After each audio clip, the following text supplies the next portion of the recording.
आता मनसे सोबत घेण्यासाठी पवारांकडे मराठीचा मुद्दा किंवा भाजप विरोधी पक्ष असा असला तरी मनसे सोबत न जाण्यासाठी काँग्रेसकडेही काही महत्त्वाची कारण आहेत. मनसे सोबत न जाण्यासाठी काँग्रेसचं महत्त्वाचं कारण म्हणजे हिंदी भाषिकांना मारहाण, दादागिरीची भाषा करणाऱ्यांबरोबर सोबत आपण जाणार नसल्याचं कारण काँग्रेसनं दिलंय. मात्र हे कारण वरवरचं असल्याचं बोललं जातंय. कारण काँग्रेसच्या राजकारणाचा बारकाईने विचार केला तर काँग्रेसला ठाकरे बंधूंच्या युतीसोबत गेल्यानं आपले कार्यकर्ते गमावण्याची भीती आहे. महापालिका आणि स्थानिक स्वराज्य संस्थांची निवडणूक ही कार्यकर्त्यांची निवडणूक समजली जाते. 2017 मध्ये 15% मते मिळवून काँग्रेस हा तिसरा मोठा पक्ष ठरला होता. त्यांचे 31 नगरसेवक विजयी झाले होते, तर बऱ्याच प्रभागात त्यांचा दुसरा उमेदवार किंवा तिसऱ्या क्रमांकावरती होते. अनेक उमेदवारांचे पराजयातील अंतर देखील बरेच कमी होते. त्यामुळे आता सुद्धा काँग्रेसचा तो कॉन्फिडन्स अर्थात आहेच. त्यात दुसरी एक भीती म्हणजे कार्यकर्ते दुसऱ्या पक्षात जातील याची. काँग्रेसकडे मुंबई महापालिकेत केवळ 15% मतं असली तरी प्रत्येक प्रभागात त्यांचा हक्काचा मतदार आणि कार्यकर्ते आहेत. ठाकरे बंधूंसोबत युती केली तर काँग्रेसच्या वाट्याला फार जागा येणार नाहीत.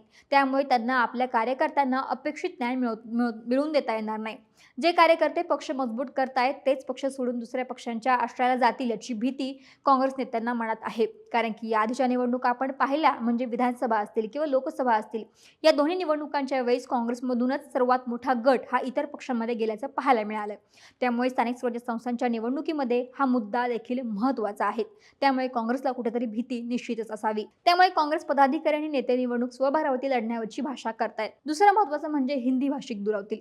हिंदी मतदारांनी नेहमीच भाजपला प्राधान्य दिले आहेत. मात्र एकूण हिंदी भाषिक मतदारांपैकी अगदी 20% मतदार देखील काँग्रेसच्या बाजूने असले तरी ते देखील मनसे सोबत आल्यानं आपल्या हातातून जातील अशी भीती काँग्रेसला आहे.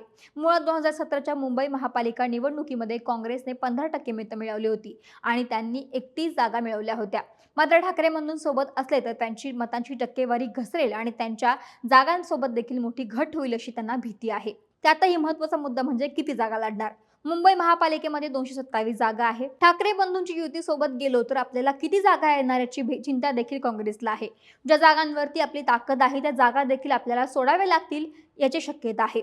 मनसे 100 पेक्षा जास्त जागांवरती लढायला आग्रही आहे, तर उद्धव ठाकरेंची शिवसेना देखील 150 पेक्षा अधिक जागा लढण्यासाठी आग्रही दिसते. त्यामुळे ठाकरे बंधूंसोबत गेलो तर हाती काहीच लागणार नाही याची कल्पना काँग्रेस नेत्यांना आधीच आहे. भाजप आणि काँग्रेससोबत जिथे थेट लढत होते तिथे काँग्रेसला पराभवाचा सामना करावा लागतो असल्याचे चित्र आहे. त्यामुळे ठाकरे बंधूंच्या युतीसोबत काँग्रेस गेली तर हिंदी भाषिक जागांवरती काँग्रेस आणि भाजप अशी लढत होईल आणि त्याचा फटका देखील त्यांना बसेल. दलित मुस्लिम हा काँग्रेसचा हक्काचा मतदार राहिला आहे. तो देखील गमावण्याची वेळ ठाकरे बंधूंच्या युतीमुळे येईल अशी भीती देखील काँग्रेसमधील काही नेत्यांना आहे. त्यामुळे आता काय होतंय हे पाहावं लागेल.